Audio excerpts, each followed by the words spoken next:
Hello and welcome live from New Delhi. You're watching DD India NewsHour. I'm Gautam Roy, and coming up over the next 1 hour.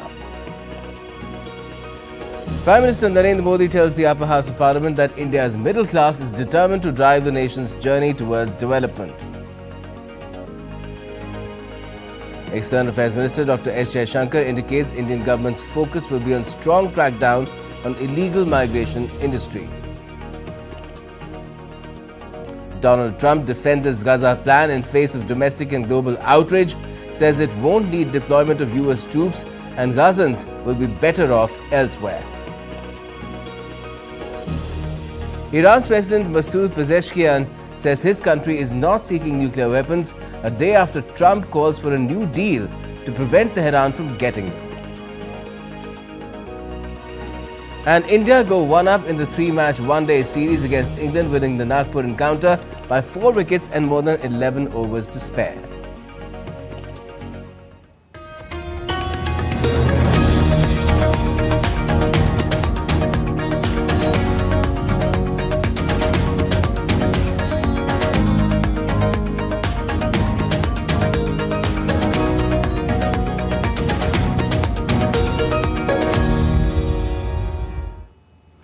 First up, the debate on the motion of thanks to the President's address wrapped up in the Rajya Sabha on Thursday, following Prime Minister Narendra Modi's fiery address.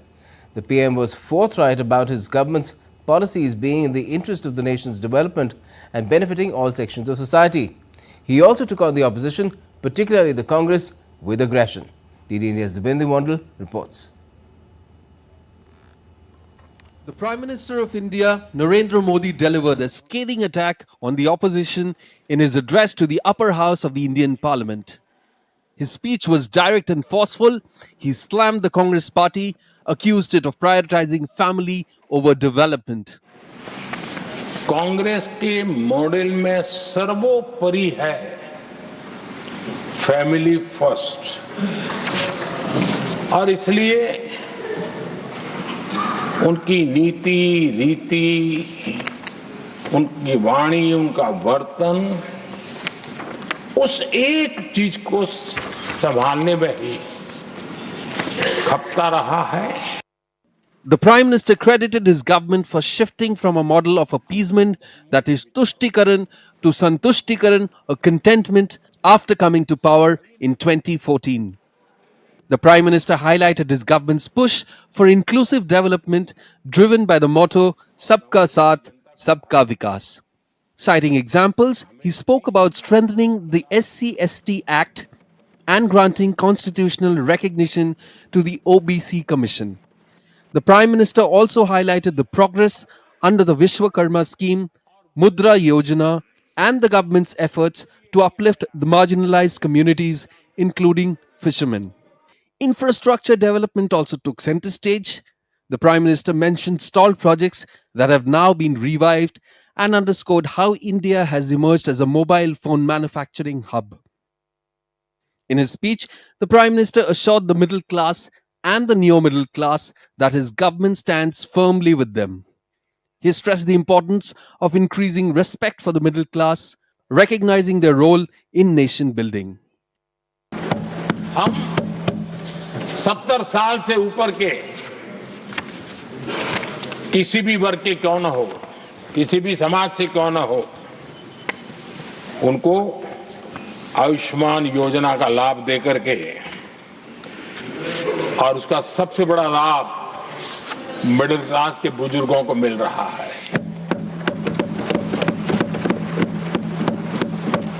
आदरणीय सभापति जी, हमने देश में 4 करोड़ घर बनाकर हमारे देशवासियों को दिए, जिसमें से 1 करोड़ से ज्यादा घर शहरों में बने हैं.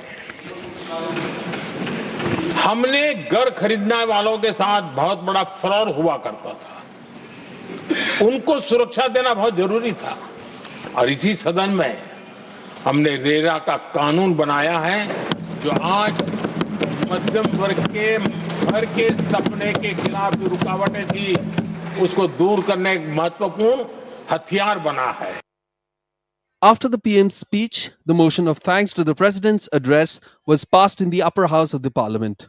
With this, the motion of thanks to the President address is passed in both the houses of the Indian Parliament. The stage is now set for the crucial budget debates that will begin on Friday. Dibyendu Mondol's report for DD India. India is engaging with the US to ensure there is no mistreatment of its deportees. External Affairs Minister Dr. S. Jaishankar made statements in both houses of Parliament on Thursday on the 104 Indians deported by the US recently for entering its borders illegally. The minister also pressed the point of the need for a crackdown on illegal migration operatives. India's External Affairs Minister Dr. S. Jaishankar addressed Parliament on Thursday, assuring that New Delhi is actively engaging with the United States to prevent the mistreatment of deported Indian immigrants. His remarks came after opposition MPs demanded a discussion on the recent deportations. We are, of course, engaging the US government to ensure that the returning deportees are not mistreated in any manner during the flight. At the same time, the House will appreciate that our focus should be on strong crackdown on the illegal migration industry. In his statement, Jaishankar said the deportations by the US are organized and executed by the Immigration and Customs Enforcement, which is effective from 2013, and there has been no change in any procedures for the flight undertaken by the US on February 5. The minister stated that the process of deportation is now a new one, and added that nations need to take back their nationals if they are found to be living abroad illegally. Homeland Security Department data actually shows prior to 2014, their numbers, American numbers were actually close to 1,000. The numbers I have given, sir, as can be seen in the statement, are from the Bureau of Immigration. In many cases, possibly because if they were not issued emergency certificates, they may have been treated differently. Maybe they went to some other country. So I would say we should look at this in a overall manner rather than try to make clever points about which year was a little higher than which year. The minister also called people-to-people exchanges the bedrock of the deepening ties between India and the United States. He stressed that mobility and migration have a key role in enhancing its quality. A US military plane carrying 104 deported Indian immigrants arrived in Amritsar on Wednesday as part of an order by the Trump administration in their many firsts. Tripti Tripaঠি's report, DD India. And we'll be talking about this story with an expert guest a little later in the show. For now, let's tell you a little more about what else is Donald Trump been up to. Well, he's now said that Gaza would be turned over by Israel to the United States when the conflict is over, and no soldiers would be needed for his subsequent takeover and redevelopment plan. Earlier, Trump stunned the world by announcing during a joint press conference with visiting Israeli Prime Minister Benjamin Netanyahu on Tuesday that the US will take over the Gaza Strip.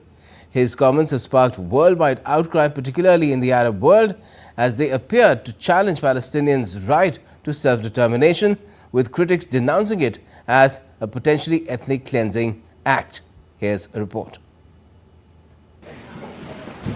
2 days after his remarks on Gaza drew global attention, US President Donald Trump on Thursday restated his plan for US takeover of Gaza. Writing on his Truth Social web platform on Thursday, Trump said that Israel would hand over Gaza to the United States after fighting was over and the enclave's population was already resettled elsewhere. Israeli Prime Minister Benjamin Netanyahu backed Donald Trump's Gaza takeover proposal. On Thursday, Israel ordered its army to prepare to allow the voluntary departure of Gaza's residents. Israeli Defense Minister Israel Katz said he had instructed the military to formulate a plan for Palestinians to leave Gaza, which has been ravaged by more than a year of conflict. Trump's remarks did not go well for many. UK's Foreign Office Minister said the government will oppose any effort to move Palestinians in Gaza to neighbouring Arab states against their will. We would oppose, Mr. Speaker, any effort to move Palestinians in Gaza to neighbouring Arab states against their will. There must be no forced displacement of Palestinians nor any reduction in the territory of the Gaza Strip. Palestinian civilians should be able to return to and rebuild their homes and their lives. That is a right guaranteed under international law. Later, White House stated that Trump did not mean putting the boots on the ground. White House Press Secretary Caroline Leavitt said U.S. forces won't be entangled in the issue. The president has not committed to putting boots on the ground in Gaza. He has also said that the United States is not going to pay for the rebuilding of Gaza. His administration is going to work with our partners in the region to reconstruct this region. And let me just take a step back here, because this is an out-of-the-box idea. That's who President Trump is. Experts say Trump's proposal on Gaza is a bold but also high-risk foreign policy move. I would say this is a bold foreign policy which aims at pushing all the actors, including US allies, but that it comes with a high risk, which is to break the trust with these same allies. Meanwhile, hundreds of thousands of Palestinians displaced within Gaza have returned to homes, particularly in the northern part of the territory, which lies in almost total ruins. Dheeraj Das' report for DD India. And here's a special report from RT correspondent Remy Al-Mughari on Trump's plans for Gaza and what the people there have to say. The northern part was mostly destroyed, but we are determined to make our life here. We don't want to be forced to immigrate abroad. Trump should take Israelis back to Argentina, France or Germany, where they originally came from. But we are Palestinians. We are staying in our homeland. Majority of Palestinians in the Gaza Strip reject the remarks by Donald Trump, the President of the United States, yesterday, in which Trump hinted at the possibility that Palestinians of the Gaza Strip could be transferred to outside of the territory. This Palestinian family, along with hundreds of thousands of others in Gaza whose homes have been lost or damaged because of the war, are seemingly determined to get by and live here despite the widespread destruction and damage they have been inflicted because of the Israeli war. We will stay in our country and are not going to leave it. Thanks God we remained steadfast till the last moment. We are staying in our home and will not listen to anyone. This is our homeland which we will never leave. Trump's remarks may be valid for those Arab countries that are subordinate to him, not for the Palestinian people. We did not flee to the south, and we are not going to leave our homes now. We are residents of northern Gaza. Not only this family or these families, majority of Palestinians here in the territory reject the remarks of Trump, and they say that whatever happens in the territory, they will not leave their places at any rate. Rami Al-Mughari, RT, from one of the Palestinian families or households in Gaza City. US President Donald Trump has also signed an executive order banning transgender athletes from participating in women's sports, fulfilling a promise that was at the center of his election campaign in 2024. Trump plans to pursue the IOC to change its rules on transgenders before 2028 Los Angeles Games. A report.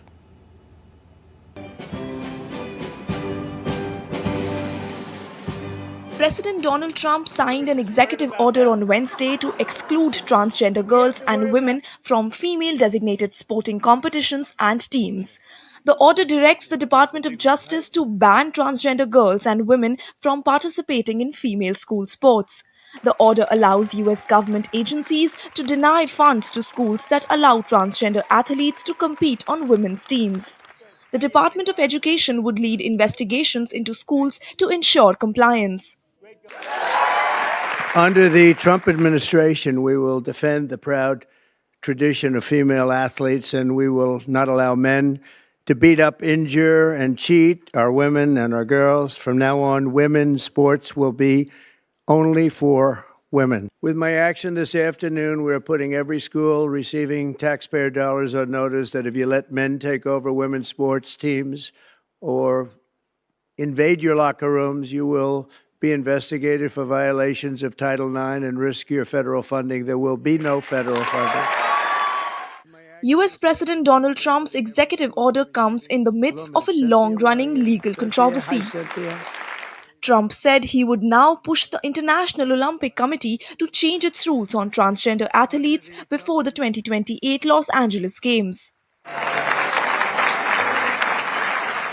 Trump has also directed Homeland Security Chief Kristi Noem to deny visa applications made by men attempting to fraudulently enter the United States while identifying themselves as women athletes to try and get into the Games.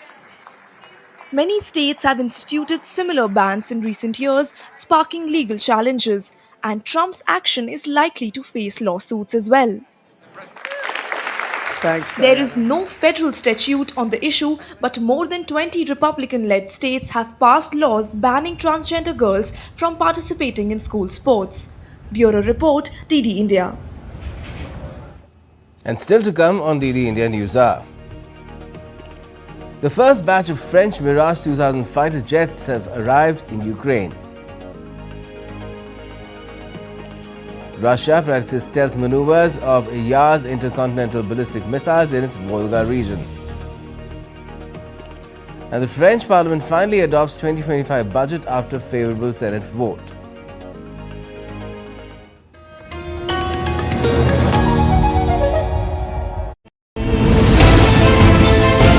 Geopolitics and trade deals. Economic challenges amid development. Hard work and the path to prosperity. It's the economy always. Between walkers, money is what money does and says. Supply creates its own demand. Between the bulls pulls and bears tears. When supply chains globalization and India rises to the podium. We'll get you centered with the Economic Brief at 8 p.m. every Thursday on DD India.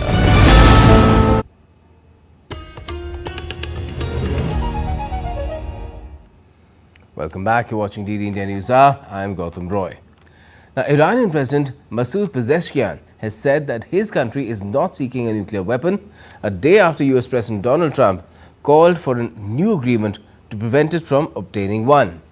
Referring to a long-standing fatwa or religious edict by Iran's supreme leader Ayatollah Ali Khamenei prohibiting atomic weapons, Iranian president said that this has been decreed by the order of the leader of the Iranian revolution. We are not looking for nuclear weapons. This is decreed by the order of leader of Iranian revolution and based on religion and belief.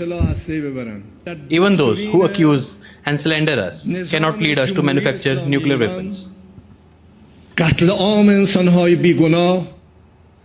Iran's Revolutionary Guards have unveiled the country's first drone and helicopter-capable warship amid ongoing military drills.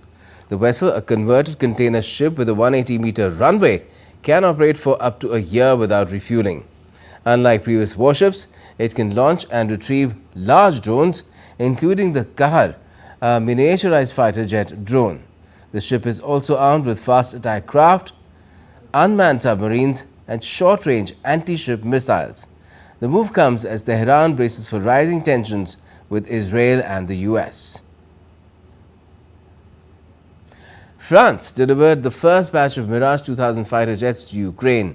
French Defense Minister Sébastien Lecornu announced that on Thursday. Paris delivered the first batch of its fighter jets after Ukrainian pilots have been training in France in recent months.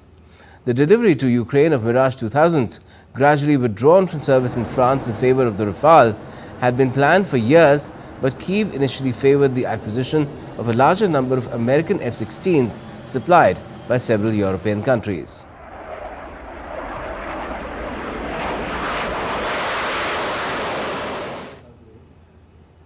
And on its part, Russia has been practicing stealth maneuvers of Yars intercontinental ballistic missiles in its Volga region. The Defense Ministry on Thursday posted a video of Yars missile launchers moving through a snowy forest. The Yars is a nuclear missile that can be moved around on truck carriers or deployed in silos.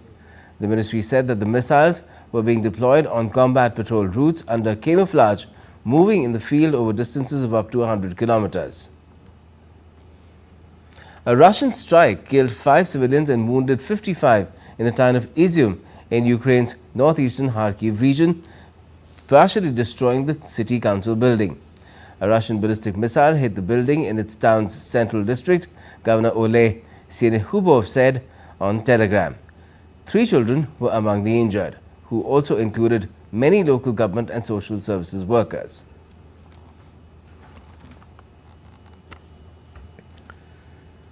Rwanda-backed M23 rebels held their first public meeting in Goma since seizing the city as their forces moved closer to Bukavu.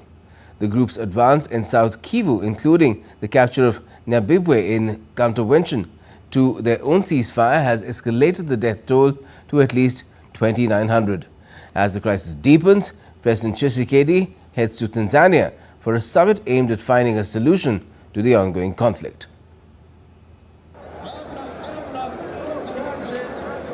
Rwandan-backed M23 held its first public meeting on Thursday since seizing the Congolese city of Goma after deadly clashes as its fighters advanced towards another regional capital. Thousands of civilians have fled across the border into Rwanda.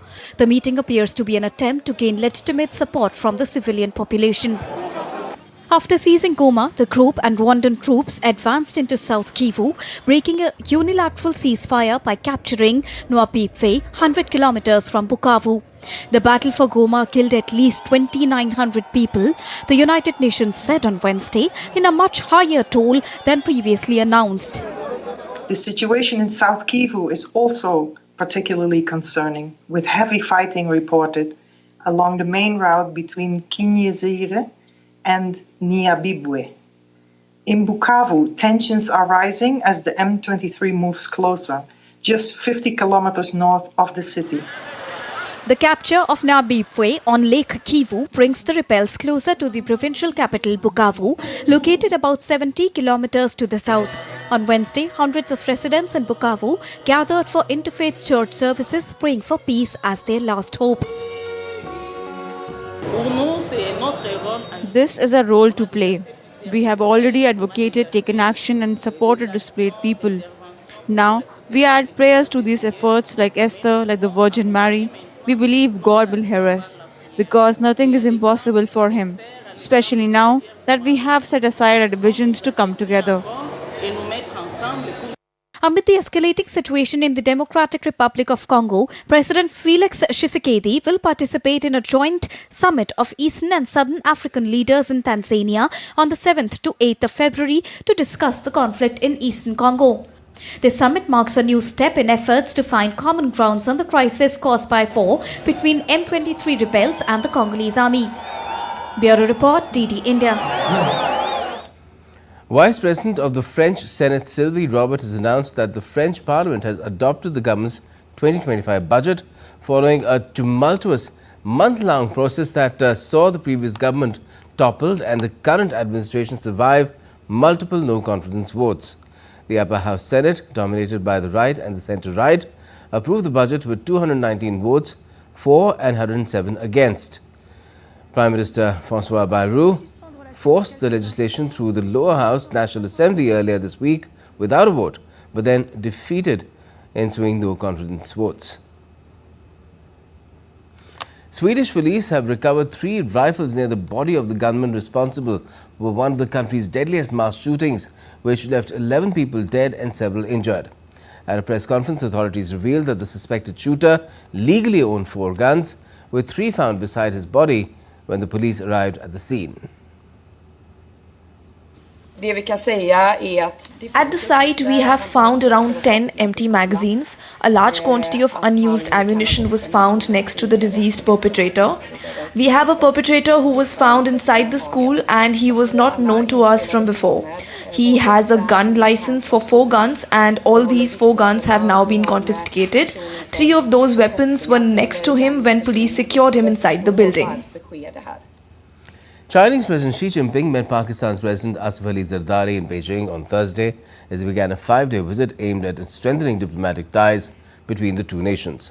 During their bilateral talks, Xi reaffirmed China's commitment to deepening its strategic partnership with Pakistan. Both the sides signed key agreements on global security, trade and joint research.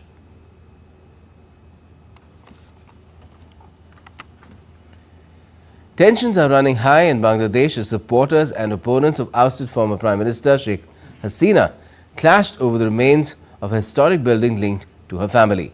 Violent protests have erupted and authorities are struggling to contain the situation. Here's more in this report.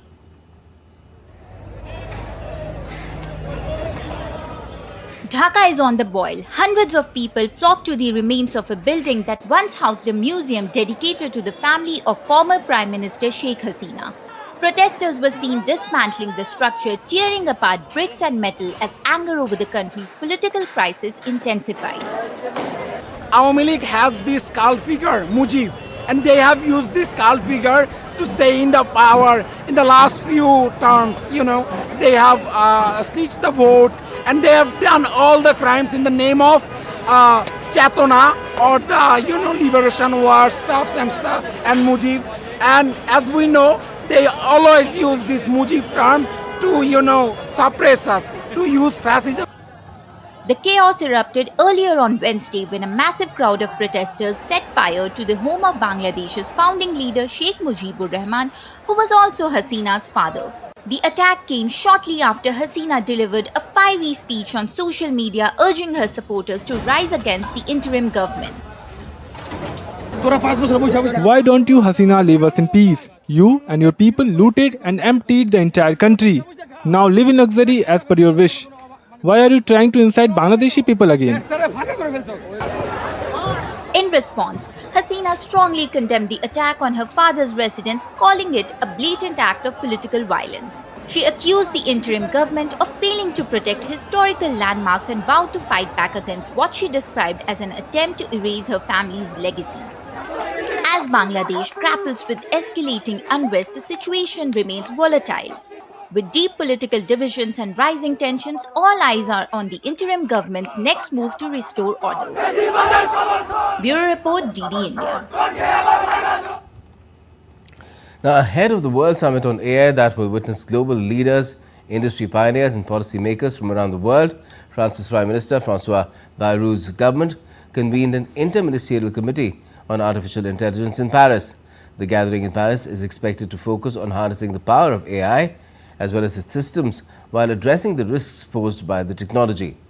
The Global Summit will officially commence on Monday at the Grand Palais in Paris. Leading figures in artificial intelligence and cybersecurity convened at the inaugural AI Everything Summit in Dubai as well to address critical challenges and opportunities in the rapidly evolving AI landscape. Dr. Mohammed Al-Kuwaiti, head of cybersecurity for the UAE government, delivered the keynote address emphasizing on the urgent need to swiftly adopt AI technologies to counter cyber threats. The summit showcased over 250 early-stage international AI companies, highlighting the industry's explosive growth and innovation. For India, the event presented significant opportunities in the artificial intelligence domain, particularly in software as a service, that is SaaS, and AI implementation. Industry leaders discussed India's potential to leverage its vast technical talent pool and well-established IT infrastructure to become a global AI powerhouse. The latest thing which is coming in AI these days is basically supercomputers. The supercomputers have been localized by NVIDIA. Now, first time in human history, any intelligent species which is better than human will walk around alongside a human without the need of internet. And this is massive development. Now, with AI agents, you will be able to make all these SaaS-based products obsolete, and AI agent will take their part where you just have to write down that I want this result, and that AI agent will generate it for you, and you don't have to use any SaaS-based products in future.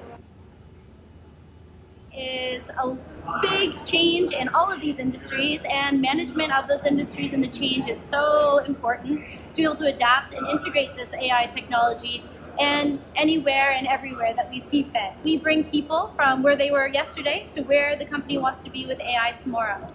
We make sure that the adoption is there, and without that adoption comes failure. So it's a very important aspect to us adapting to this new transformation that we're seeing in the industries today. Turkish officials on Thursday issued messages honoring and remembering the victims of the devastating 6th of February 2023 earthquakes that hit the southern part of the country. Turkey's President Recep Tayyip Erdogan emphasized that efforts to restore the affected cities would continue with unwavering determination, hard work and resilience until every citizen has a safe home to return to.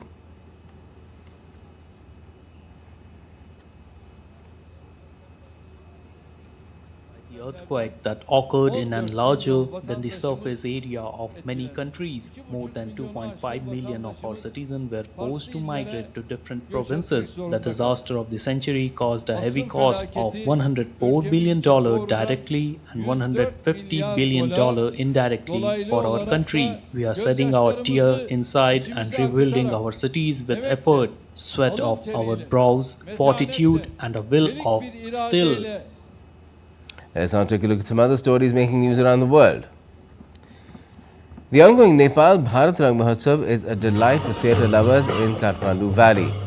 The Rang Mahotsav features 6 plays and it will run until the 12th of this month at the Nepal Cultural Cooperation Auditorium in Jamal.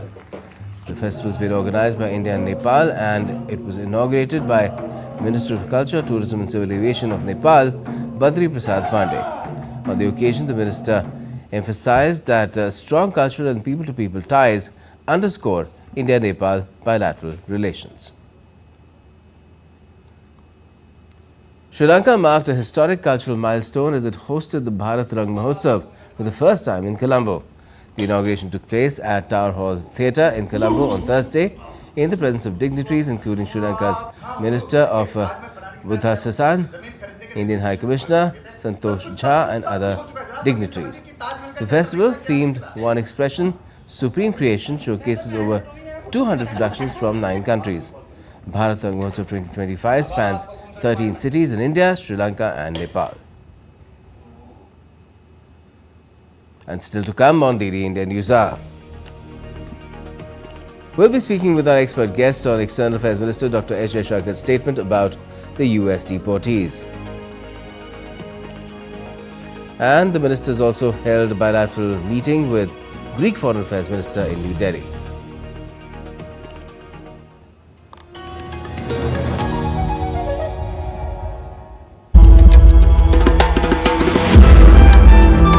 Timeless, boundless and infinite.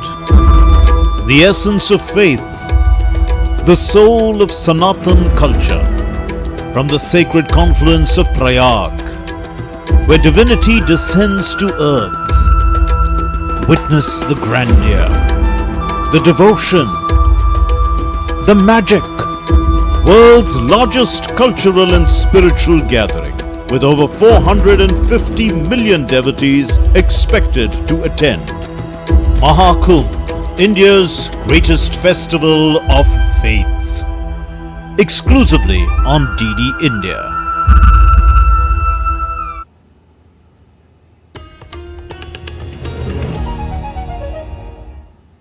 Welcome back. You're watching DD India NewsHour. I'm Gautam Roy. And now let's get you back to our top story, which is about how India's External Affairs Minister Dr. Jaishankar has given a statement in both houses of Parliament related to the US deportees, and it is said, he has in fact said that India is going to engage or is engaging with the US to ensure that there is no mistreatment. He's also mentioned that it is in the interest of every country to ensure that such people who are illegal immigrants return to their own countries, and the fact that there needs to be a crackdown on those who are engaging in such human trafficking. And to talk about it, we have Ashok Sajjanhar with us. He's a former senior diplomat. Good evening to you, Ambassador Sajjanhar. What do you make of what the External Affairs Minister said in the context of these US deportees? Because it had become a bit of an issue, the way they were sent in a military plane from the US in shackles. Yeah, thank you very much, Gautam. And, you know, the External Affairs Minister was very clear, very direct, provided all the factual information. You know, first of all, that this is not the first time that this deportations are taking place. These deportations have been taking place from 2009, and you know, yesterday there were 104 people who were deported. But in you know, between 2009 to 2014, every year anything between 700 to 900 people used to be deported, and they are deported as per the same procedure that was followed at this time. it is the prerogative of the sending government, that is the US government, according to the law, whether they use a civilian chartered flight or they use the military plane. It is, as far as the expenses are concerned, it is the American side that bears the expenses, and it is they who are, who take care of, who decide as to which aircraft they are going to send. The other is in terms of aspects, what was mentioned that there was inhuman treatment of the people who were inside. It is as far as their food requirements are concerned, as far as the need for water is concerned, if they have to go and, use the washroom, relieve themselves, they are facilitated. So I think these are provisions as far as the US rules and regulations are concerned, and they follow these rules and regulations. But still, I think the External Affairs Minister said that we will try to take it up with the US side so that more humane treatment is extended to the Indians who are sent, because in our case, of course, the travel time is very long. The other countries, they might be 3 hours, 4 hours, they might be getting to South America or whatever. But as far as India is concerned, if the flight takes off from New York or Washington, D.C. or any of Yes, the Americans themselves said this is the longest flight. It lasted for about 40 hours. Yes, it takes a long time. It is a normal non-stop flight will take about 16 hours or something. And I don't know how long the military aircraft would take. But I think this one was stopping as well. Yeah, it'll be a long time. It'll be a long flight. So I think the matter could be taken through diplomatic channels as to whether the inconvenience that are being faced by our people. And this is an issue that India is taking up with the US, not not just India, but other nations have also had a problem with this. We've seen Brazil take objection to it, and Colombia in fact said that don't send them across in your plane, we'll send ours, and they did. Yeah, that's right. But as far as they are concerned, and let me put it this way, Colombia is one of the closest partners as far as the United States is concerned. And when they said that we will not allow the military aircraft to land, yes, what Mr. Trump did immediately was that he said we are going to slap 25% tariffs on Colombia. And it was under this threat that, the Colombian leadership succumbed. You would have seen, even as far as Mexico is concerned, what President Trump wanted, that the illegal migration from Mexico should stop. He said we are going to impose 25% tariffs, and Mexico was forced to send 10,000 troops to the US-Mexico border, to the southern border, to ensure that there is no infiltration, that there is no violation of the US-Mexico border, so that illegal migrants can go. So I think the United States is, this is the most important promise that President Trump had made. This is really what made him to win the election. So I think he wants to send out a strong message, particularly to his domestic supporters, to his domestic constituency, that he is very serious about it and he is taking strong measures as far as this issue is concerned. Mm-hmm. And the External Affairs Minister also turned the focus on how there needs to be a crackdown on these agents, these spurious agents who mislead people and take astronomical amounts of money from them in lakhs. I think one of the people had also paid over 1 crore of Indian rupees to be able to go to the US, and instead they go through this sort of an ordeal, and it all comes to naught in the end. No, absolutely. I think this is the crux of the matter, Gautam, because there are people who are going, and yesterday there have been sort of number of people who came on the television. There are number of reports that have appeared in the press today morning, which seem to suggest that for every single individual they have had to pay about 40 to 50 lakhs or something for them to go through this unofficial routes. It has taken them 1 month They've gone from here to Dubai or Sharjah, from there gone to Istanbul or to Moscow or some other place, and then through any of the Southern American countries, they have gone up to the United States. And all of them seem to have, at least the reports that have come out, they have just been about 1 month or so that they have gone there. Now, it is the unscrupulous agents who have, absolutely taken these people for a ride, and maybe they have told them, that it's not going to be a problem, it's not going to be difficult, you'll be able to go there, and there's the American dream, and you'll be able to earn so much. But of course, with, money like, 40, 50, 60 lakhs, Gautam, anyone can start a good business. All these people, from Punjab, they are farmers, they have about 6 acres of land, they have sold their land. So I think the difficulty that they go through, and obviously they are shown some very given some very false promises, very exaggerated promises. So the real issue is that the Indian government should go behind, all this. Who are the people who are, behind this? And I think all these people who are brought back, there was another flight that, just a couple of months had come back from Dubai to France. They had gone and they had been sent back. I think they need to be interrogated and found out as to who are the agents who are indulging in this human trafficking, illegal trafficking, and take strong action against them. Yes, and this would need all-round cooperation from different authorities in states as well, because it will be the police which will have to act based on the complaint of these people themselves who've now come back. No, absolutely. I think very strong, strict action needs to be taken against all these people who've been involved, because I think the people who have gone there are in that sense innocent, and basically, some sort of a dream has been painted in front of them that they'll be able to go there, they'll be able to settle down, they'll be, they'll, have no problems, etc.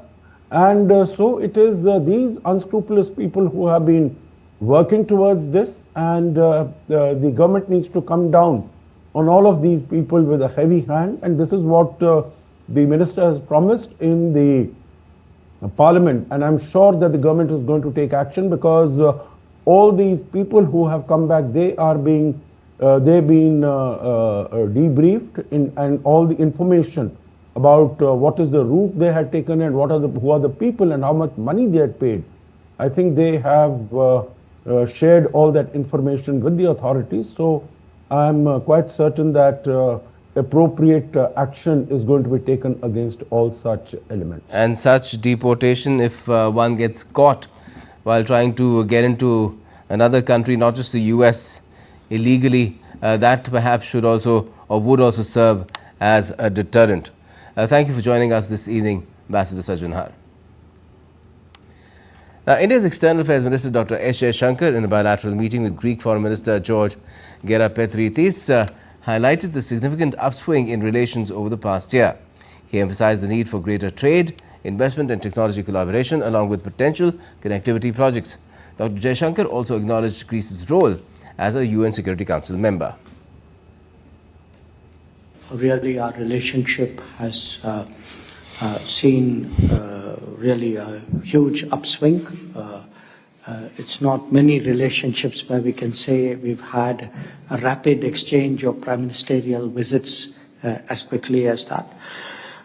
We have, of course, a very strong political comfort, a societal connection, a people-to-people understanding. But like any relationship, we would like, the more contemporary forms, more trade, more investment, more technology collaboration. Perhaps also look to see whether we can work together on connectivity. We also are very appreciative of the fact today that you are a member of the UN Security Council. We have been ourselves a member fairly recently, so you shoulder a lot of international responsibility at a very important time. So that also makes our discussions very valuable. Defence Minister Rajnath Singh held a first Conversation over the phone with the new U.S. Secretary of Defense Pete Hegseth after his confirmation as U.S. Secretary of Defense. The two ministers reviewed the extensive India-U.S. defense cooperation activities covering multiple domains in land, air, maritime and space. They appreciated the ongoing and remarkable expansion of the bilateral defense partnership and reaffirmed their commitment to deepen ties. In particular, the two ministers decided to work together on technology cooperation, integration of defense industrial supply chains and joint military exercises. They also agreed to provide enhanced support to the growing defense innovation collaboration between the two governments. India and the US agreed to work together to draft a comprehensive framework on defense cooperation aimed at structuring the bilateral collaboration for the period 2025 to 2035.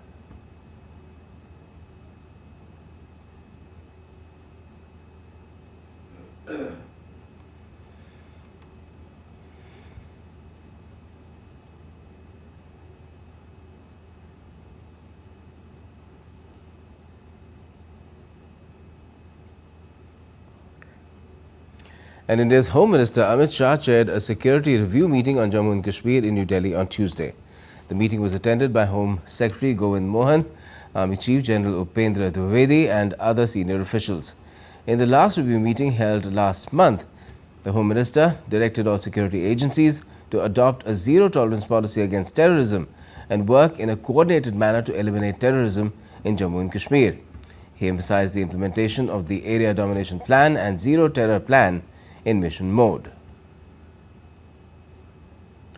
The most awaited Pariksha Pe Charcha 2025 is set to take place at 11 in the morning on the 10th of this month. India's Prime Minister Narendra Modi will interact with students, parents and teachers, offering insights on exam preparation, stress management and personal growth. In a post on X, Prime Minister Modi said that Pariksha Pe Charcha is back again and also in a fresh and lively format. The PM urged all exam warriors, their parents and teachers to watch Pariksha Pe Charcha, consisting of 8 very interesting episodes covering different aspects of stress-free exams. आपको वो conviction होना कि I am capable of doing this और उनकी tension को छू मंतर कर देंगे और बच्चे एग्जाम वॉरियर से एग्जाम वॉरियर बन जाएंगे। पढ़ाई के साथ साथ बच्चे तैयारी के समय स्ट्रेस फ्री रहना, टेक्नोलॉजी का सही इस्तेमाल, खेल, creative energy, nutrition, mental health और जीवन के ज़रूरी सबक भी सीख पाएंगे। प्रधानमंत्री मोदी जी का हर शब्द, हर सुझाव आपको नई ऊर्जा और आत्मविश्वास से भर देगा। पढ़ेगा इंडिया, तो दोस्तों तैयार हो जाइए पढ़ाई की टेंशन को बाय बाय बोलने के लिए, क्योंकि 10 फरवरी सुबह 11 बजे होने वाली है पीएम के साथ परीक्षा पे चर्चा। Chief Operations Officer of Royal Bhutan Army, Lieutenant General Batu Shering, concluded his official visit to India on Thursday. The visit enhanced bilateral military cooperation and laid the groundwork for new avenues of collaboration, particularly in training and capability enhancement. During his stay in India, Lieutenant General Shering visited Gaya, New Delhi and Kolkata. While in Gaya, he visited the Officers Training Academy and several Buddhist landmarks. These visits reflect the deep-rooted military and cultural ties between Bhutan and India. A Mirage 2000 aircraft of the Indian Air Force crashed near Shivpuri in Gwalior during a routine training sortie on Thursday after encountering a system malfunction. Both pilots were safely ejected before the crash and no casualties were reported in the incident. A court of inquiry has been ordered to determine the exact cause of the incident. The Bank of England has cut interest rates by a quarter point, with some policymakers pushing for a bigger move to counter slowing growth. However, the BOE remains cautious amid inflation concerns and global uncertainty. The central bank slashed its 2025 growth outlook but expects this year's inflation surge to be temporary. Meanwhile, European shares hit record highs, gold hovered near an all-time peak, and bond markets came under pressure as investors refocused on global interest rates and tech stocks after days of trade war concerns. And now to all the latest from the Mahakumbh, the largest gathering of humans anywhere in the world.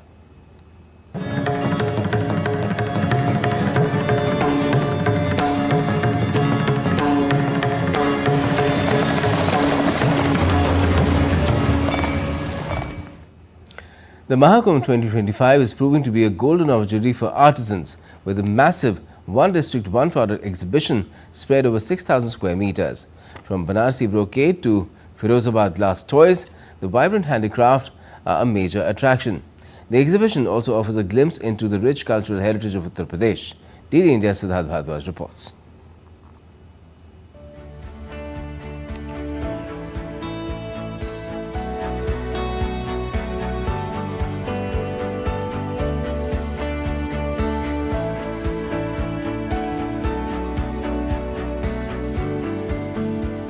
Whether it's about famous bats from Meerut or carpets from Bhadohi or in fact wooden work from Chitrakoot, there is one place for everything, and it is One District, One Product exhibition which is here grabbing eyeballs in Prayagraj Mahakumbh Mela 2025. People from all around the world are coming here to see the diversity of Uttar Pradesh and to actually purchase the famous products from each district. According to an estimation, there are about 2,000 to 3,000 people, or perhaps a little more than that, who are coming in this ODOP exhibition every day to see the diverse products, to see the diverse cultures. We have came here to the Mahakumbh and we are having a very, very great time. And it's a very wonderful experience. And you can look here also, they are very fabulous products with very good quality. We are having a yo-yo, Beyblade, every fascinating thing which we had in our childhood. That's an awesome experience. You should come here.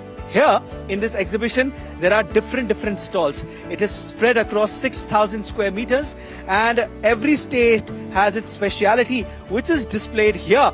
These are the famous carpets from Bhadohi, and they say that the large influx of devotees who are coming here to take holy dip in Triveni Sangam are coming here in ODOP. मेरा ये भदोही का one district one product के तहत मेरा कालीन का व्यवसाय है, जिसका मैंने स्टॉल लगाया है ओडीओपी के मेले में। कालीन है मेरे पास जिसका रेंज 500 रुपए से लेके 40,000 रुपए तक का है।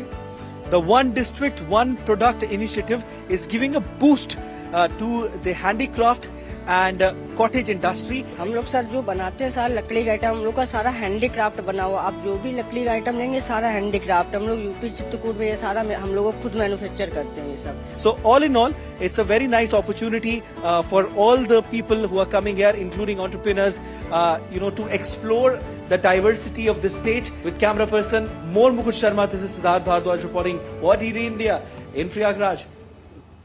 Time now to get to some sporting updates as well, starting with cricket. Now, India defeated England by 4 wickets in the first ODI in Nagpur on Thursday.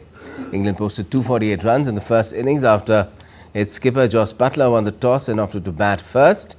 Phil Salt and Ben Duckett provided a flying start to England, but the side failed to cash in on the brilliant beginning. Buttler and Jacob Bethel scored fighting 50s for England as well. And for India, Ravindra Jadeja and debutant Harshit Rana claimed 3 wickets apiece. In the chase, Shubman Gill hit 87 runs, while Shreyas Iyer and Akshar Patel also slammed 50s as India reached the target in 38.4 overs. The victory helped the hosts take a 1-0 lead in the 3-match series.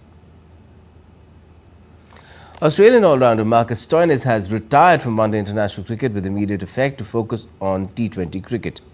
He has also pulled himself out of Champions Trophy squad.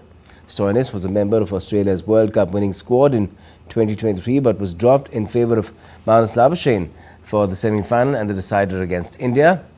Stoinis earned a spot in the Champions Trophy squad for the tournament, co-hosted by Pakistan and United Arab Emirates. All-rounder Mitchell Marsh has already been ruled out of the tournament with a lower back problem, and captain Pat Cummins is unlikely to feature due to an ankle issue. Newcastle United have reached a second League Cup final in 3 seasons as they overwhelmed Arsenal 2-0 on Wednesday to complete a crushing 4-0 aggregate win. Arsenal surprisingly beaten 2-0 at home in the first leg, and their fate was sealed when Anthony Gordon punished a defensive error to put the hosts in cruise control. Newcastle, who have not won a major trophy since 1955, will play either Liverpool or Tottenham Hotspur in the Wembley final next month. Tottenham hold a 1-0 lead ahead of Thursday's second leg match.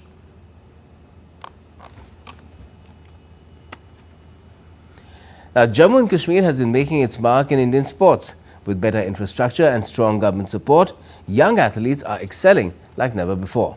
Archer Ritik Sharma became the first from the region to win a National Games medal in the able-bodied category. Exclusive report by correspondent Narayan Singh on Jammu and Kashmir's sporting transformation. Jammu and Kashmir is witnessing a sports revolution. Once known for its struggles, the region is now making headlines for its athletes. Government initiatives have transformed the sports infrastructure, inspiring young talents to chase their dreams. Ritik Sharma's success at the National Games reflects this change. Khelo India जो tournaments करवा रही है, NRT करवा रही है, काफ़ी players को ऊपर ला रही है, काफ़ी छोटे-छोटे प्लेयर्स जो हैं काफ़ी इम्प्रूव हो रहा है उनका स्कोर भी. Para archery in Jammu and Kashmir has also seen remarkable progress. The region boasts two Arjuna awardees, Sheetal Devi and Rakesh, who have brought glory to the Union Territory of Jammu and Kashmir. Their triumphs reflect the growing support and training opportunities now available. Archery coach Abhilasha Chaudhary sees a clear shift. She acknowledges the improved sports infrastructure and the increasing enthusiasm among the youth in Jammu and Kashmir. Previously, the state J&K had been already doing well in the field of sports, and it's growing. You know, we have the development in the sports field infrastructure as per as the facilities, equipment and training. So we can see in coming years we will have a good upcoming sports star from the J&K in all the disciplines, including archery.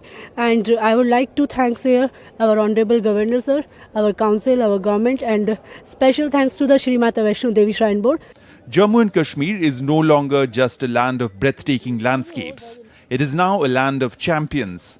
With continued support and determination, its athletes will shine even brighter on the national and global stage. The journey has just begun, and the future looks promising. Jammu and Kashmir is no longer just a land of scenic beauty. It is now a land of rising sports stars. With a world-class infrastructure, dedicated coaches and government support, the region's athletes are proving their mettle on the national and international stage. Their journey is an inspiration showing that with the right opportunities, talent can thrive anywhere. As more young athletes step into the national and international stage, Jammu and Kashmir's sporting future looks brighter than ever. With camera person Manmohan, Narayan Singh, DD India, Dehradun. And that's it for this edition of DD India NewsHour. Do let us know your thoughts on the news of the day. And for those on the go, you can get all the latest news and updates from India and across the world on DD India's mobile app. It's available on both Android and iOS. You can scan the QR code on the screen and download the app right away. And we'll be back with more news as it breaks here on DD India. I'm Gautam Roy from all of us here in Delhi. Thanks for watching DD India NewsHour.